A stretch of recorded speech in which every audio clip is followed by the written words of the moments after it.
panahon ni Pangulong Duterte noong 2018. Not exactly doble. Sa entry position na doble. Pero sa mga colonel at saka lieutenant colonel, more than 50%. Magkano yung natanggap niyo increase nun? From noong 2017, noong 2018, sa tingin mo magkano yung increase mo?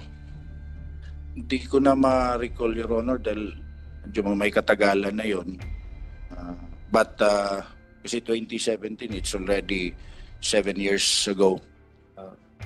Pero there was a significant increase talaga sa amount na natanggap.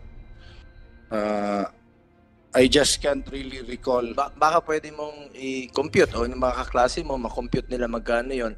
Baka pwede mo, yun na lang ang ibigay mo sa anak mo. Yung amount na yon.